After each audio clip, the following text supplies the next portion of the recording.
The next practice we're going to do is drawing lips with charcoal. Just remember to be looking at a reference picture the entire time you're drawing and start as simple as possible with simple shapes and just outlining and refining detail as you go. So I'm going to go ahead and play the time lapse of me putting together the steps with drawing the lips. So you can see that I am starting here with two circles, and this is going to represent the top lip. The top lip is typically thinner than the bottom lip depending on your reference picture, so I'm going to start out with two smaller circles on the top and then two smaller circles to just outline the depth of the bottom lip. And then I'm using a line right through the middle, and I'm trying to look at my reference picture here and draw that line outlining the same contour or same shape as the middle of the lip there.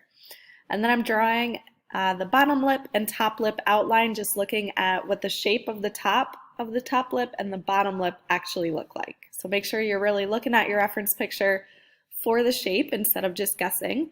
But then I'm going in with shadows. So I'm looking at the highlight areas and I lightly outline those to leave them white.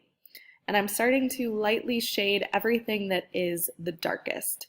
So just really lightly looking at the corners of the lips that are going to be the darkest and then making those slowly darker. And then I also looked at the top of the top lip, so right above the top lip and underneath the bottom lip, to just really refine some of that detail and shading around the mouth. So don't forget to try out the shading around the lips.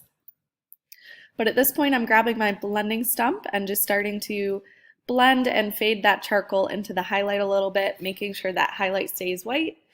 And I'm trying to follow the contour of the lips as I'm blending and shading. So I'm creating a little bit of a curve to the texture of the lips, and that's going to help emphasize the form. And then I'm just blending in that value on the top lip, and I'm just bringing some of that lighter gray from the charcoal to fill in the rest.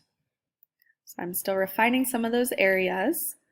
I'm going to continue to shade above the lip here, so that the mouth does look like it's actually part of the face and fits into the face. So there's going to be some darker shadows underneath and above the mouth. So I'm really looking at the value change there and where to incorporate it. And then I'm going back in just to refine some details with the charcoal, making some of the darkest areas just a little bit darker and adding some more texture with line.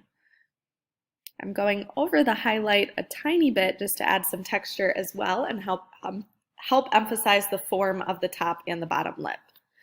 But there is the value change and the contour of the lips.